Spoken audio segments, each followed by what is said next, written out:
What's going on, Raptors Nation? Luca here back with another video, and we got some big news to talk about. I mean, the Eastern Conference in the span of a week has gotten so much better thanks to the Milwaukee Bucks and now Boston Celtics for making some pretty significant trades. Portland Trailblazers, they traded Damian Lillard to the Milwaukee Bucks. Milwaukee Bucks stacked, loaded, however you want to describe it, have arguably the best duo, at least on paper, in the NBA in Giannis and Dame. And now the Portland Trailblazers have sent Jrue Holiday to the Boston Celtics. Boston responding to Milwaukee's big time move by getting a guy who can virtually guard Damian Lillard in a potential playoff series. As the full details of this trade, the Blazers actually got a really nice haul. They got Robert Williams, Malcolm Brogdon, a 2024 first round pick, and a 2029 first round pick for Jrue Holiday. So this tells you how much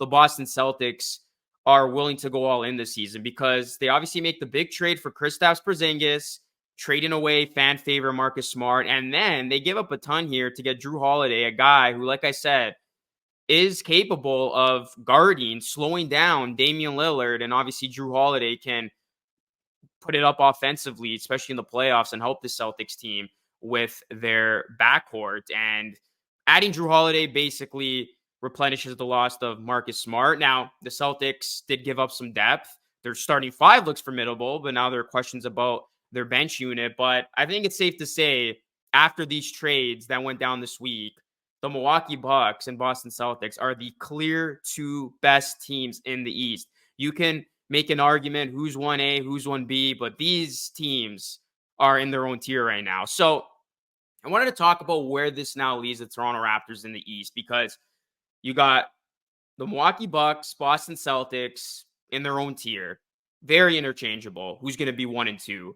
And then after that, I think we're going to get a little bit more parity in the East this season than a season ago, because there are a lot of question marks outside of these two teams. The Philadelphia 76ers have a ton of drama and question marks surrounding James Harden. So how are they going to be this season? The Cleveland Cavaliers, they get Max Strus, but are they going to regress? Then you got the New York Knicks, another team that you question if they're going to regress as well. And then the Brooklyn Nets, of course, they got that 6th spot because a lot of the heavy lifting was from Kyrie and KD before the trades went down.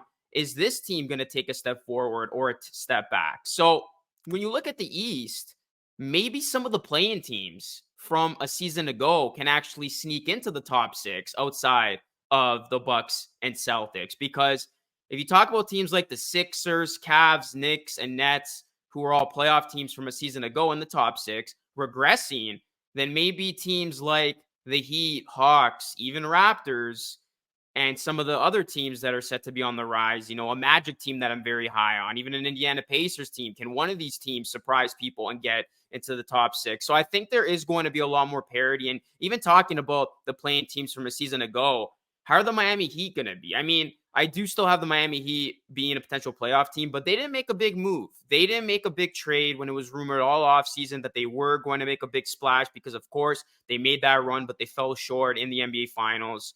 They did make some smaller moves, but how's Miami going to be? The Atlanta Hawks, they're another one of those teams with a lot of question marks. They can either take a step forward or a step back. The Chicago Bulls, the same thing. And then the Toronto Raptors, we don't know what to expect from them. Obviously, the Raptors, they were in the rumor mill when it came to potentially trading Pascal Siakam. The Atlanta Hawks were reportedly interested. Nothing happened there. And then the Raptors were in the mix for Damian Lillard.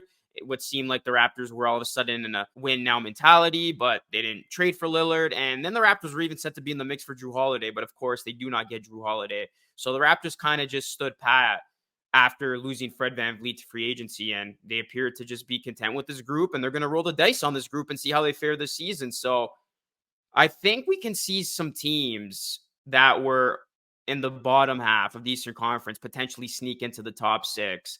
Like I said, I'm very high on teams like the Magic and the Pacers of being the teams that missed the play and have taken the next step. But maybe the Toronto Raptors, their opportunity is there. In a perfect world, they get a big third-year leap from Scotty Barnes. He and Siakam coexist. The younger guys on this team develop under Darko Rajakovic. The bench is a lot better. The offense looks better. The defense, I think, is going to be good regardless. Dennis Schroeder has a breakout year. If all those things go well for the Raptors, it's not far-fetched to think in a perfect case scenario, the Raptors can exceed expectations and possibly get into that top six, get a sixth spot, get a guaranteed playoff berth. I mean, I think there is going to be a lot of parity in the East outside the top two teams this season. So we'll see, because obviously this is banking on teams like the Cavs, Knicks regressing, even the Hawks. If those teams get better, then it's going to be a lot more tough. But there is a lot of uncertainty, it seems. But the bottom line is this. I mean, we could fast forward to these conference finals. I think we'll all agree at this point that it is inevitable that the Celtics and Bucks will meet each other there. But hey,